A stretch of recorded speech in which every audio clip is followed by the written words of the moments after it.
Hi, I'm Randall Heyman. Welcome to my 155th Corona Help video. So this is for Balthazar. We're going through doing the isomorphism theorems for groups. So I hope this will be useful. So today, the second isomorphism theorem. So let's have a look at the statement. So you just need to direct your eyes here to this bit.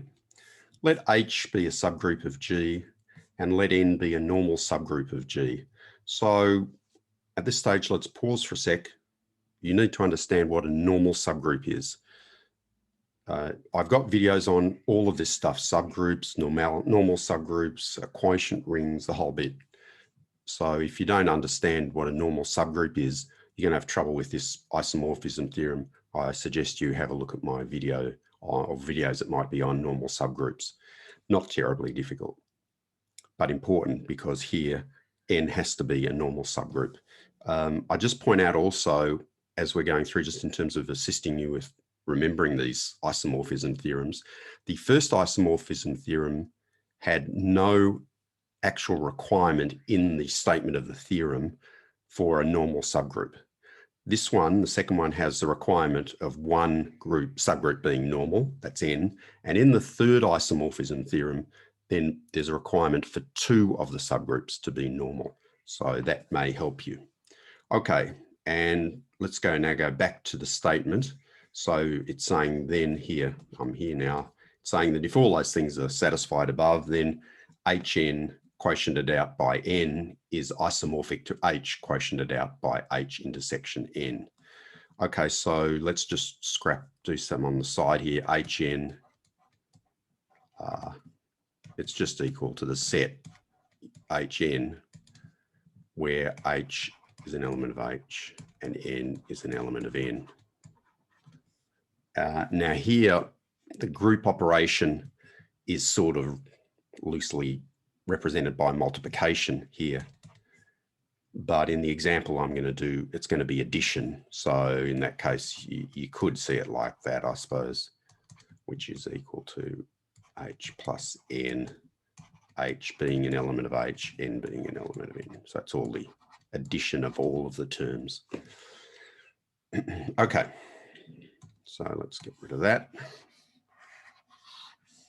So Freilich, which I've used for this, doesn't have a diagram. I like diagrams. I think it helps to understand it. So the way that this diagram I've created, we've got N over here, which is that normal subgroup. We've got H over here. Up here, we've got Hn, because it'll have more terms. Well, it'll have at least as many terms as H and N. And then above that, we've got the group G. So these are all subgroups here, Hn, H, and N. But up here we've got the group G. Now Hn may in fact be the same as the group, or it may be a subset of the group. And down here we're going to have the intersection. The intersection of H and N can be no bigger than H or N. And then down the bottom, I suppose if you wanted, it's not really relevant to what we're doing here so much, but you'd have the empty set. Oh, sorry. Ooh, don't do that. That's very bad. That's the empty set.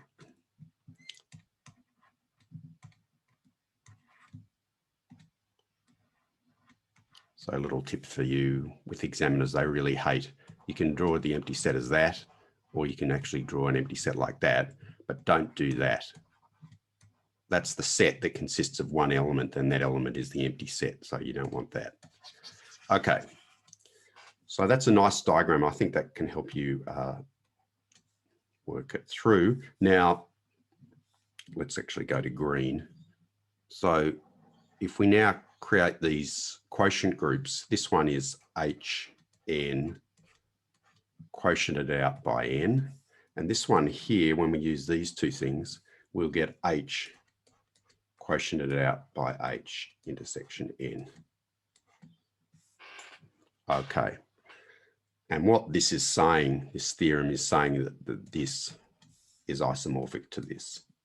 So the two sort of edges of this quadrilateral are isomorphic. Okay, let's do an example. I'm just going to take the example actually from the book by Freilich. good as this, good as it'll do. Well, it'll do. So let's rub this out. And let's start rubbing out bits and putting what they actually are. So what's the normal subgroup going to be? I mean, in this case, H is going to be normal as well, but that doesn't matter. The requirement is that one of them, in case of what I'm talking about here, N has to be a normal subgroup.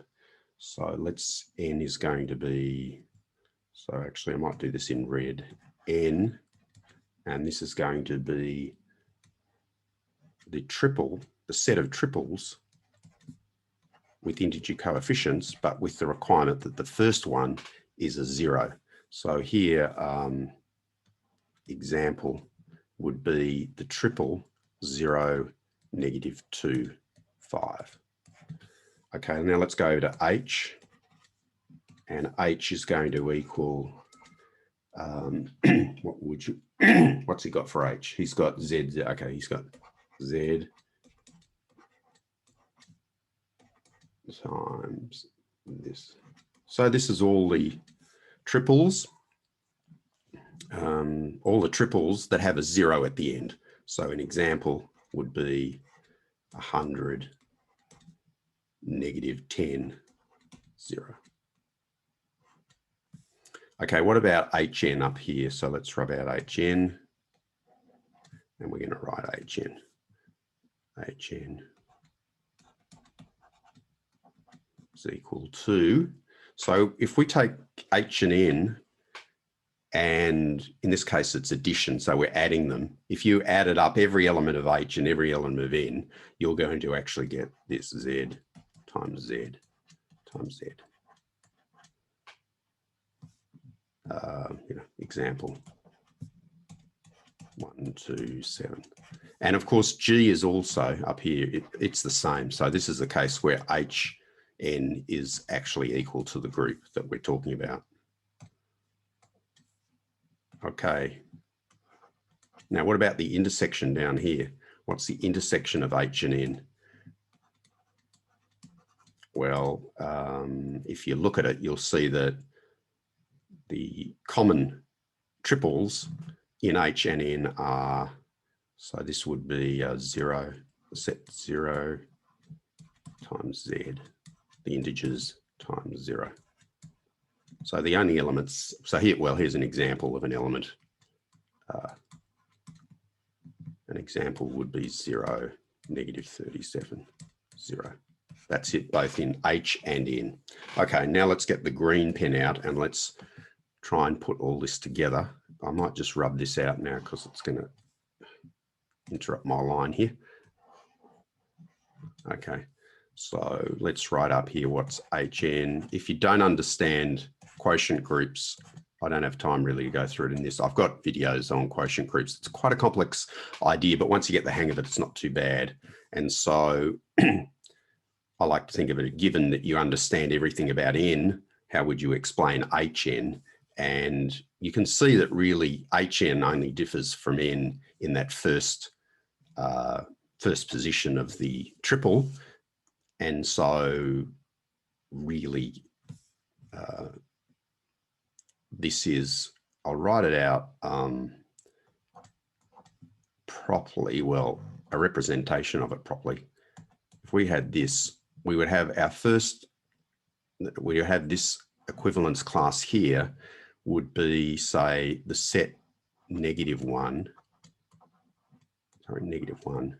times Z times Z.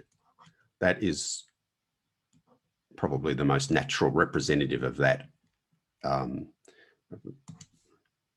asset class, in equivalence class. And now the next one after that would be 0 cross Z cross Z. And then it would go on, and then we would close brackets.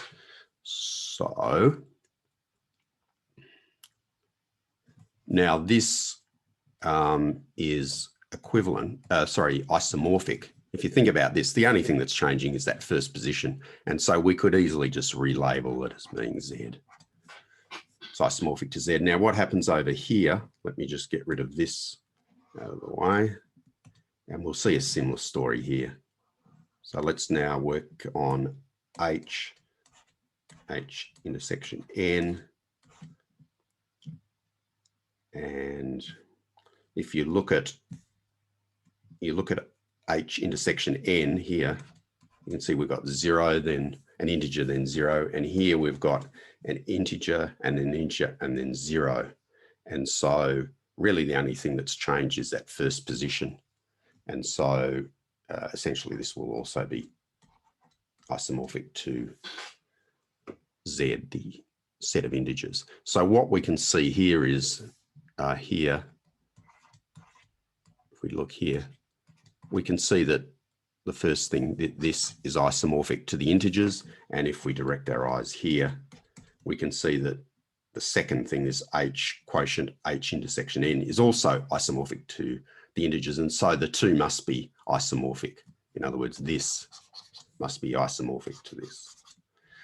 Okay, so that's a bit of an example. I hope that's helped. Any questions, comment below any of my videos or drop me an email at coronahelpmathematics@gmail.com.